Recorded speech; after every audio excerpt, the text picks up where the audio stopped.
khamiis la sheegay inuu xidhan jiray Nabi Maxamed nabad iyo amaani korkiisa ahaatee taasi oo ay xafideen qaraabada inuu nebigu hadiyeeyay khamiiskaasi ayaa lagu soo bandhigay dalka Turkiga khamiiskan oo Ramadaan walba lagu soo bandhigo masjid ku yaala magaalada Istanbul ayaa haatan soo bandhigaya 2 sano kadib sabab la xiriira xanuunka COVID-19 iyadoo masjidkaasi oo dalxiisayaal badan soo booqan jireen la xiray xilliyada ay aad ku badnaayeen kiisaska xanuunku dadka haya khamiiskan ayaa 2 sano kadib dadka u sheegay inay iman karaan masjidka hirka Serif maadaama ay hoos u dhaceen kiisaska xanuunku Paris Samir oo ka soo jeeda Uways al-Qarni oo ah ninka la sheegay inuu nebigu u hadiyay ayaa sheegay in khamiiska la soo bandhigayo Jimcaha baara 10 subaxnimo waqtiga dalkaasi ay halkaasi oo lidoonaan ilaa iyo dhamaadka bishani Uways al-Qarni oo asal ka soo jeeda dalka Yemen ayaa sida taariikhda lagu xusay wuxuu qarnigii 7aad u safray magaalada Madiina si uu soo arko Nabi Maxamed nabad iyo amaani korkiisa ahaatee balse isagoo aan nebiga arkin ayuu dib ugu laabtay Yemen sabab la xiriira hooyadii oo xanuunsatay waxa la sheegay in markii Nabi Maxamed nabad iyo amaani korkiisa ahaatee uu maqlay sheekada ninkani inuu hadiyay khamiiska isagoo ugu dhiibay dad ugu geeyay dalkaasi Yemen al-Qarni oo kamid ahaa dadkii ugu horeeyay rumeeyay nebiga ayaa geeriyooday 24 sano kadib geeridii Nabi Maxamed waxaana la sheegay inuu kamid ahaa ciidamadii khilaafadii Ali al-Qarni maanu dhalin waxa ruura khamiiska ayaanu sii hadiyay walaalkii waxaana ilaa maantana gacanta ku haya qoyska ka soo farcamay al-Qarni qoyska al-Qarni ayaa qarniye waxay ku noolaayeen koonfurta magaalada Anatolia ee dalka Turkiga waxayna markii dambe u soo guureen Kusadaasi oo ku taala gobolka Aegean qarnigii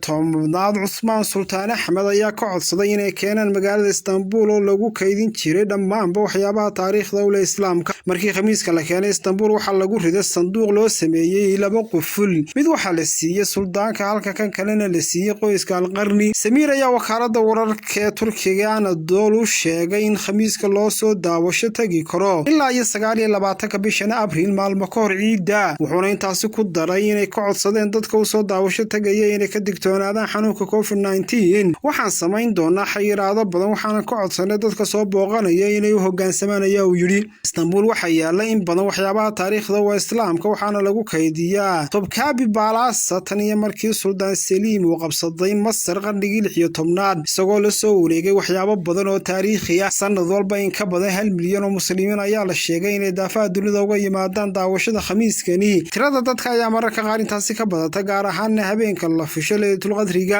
Rashid Baar Adeer iyo Latiif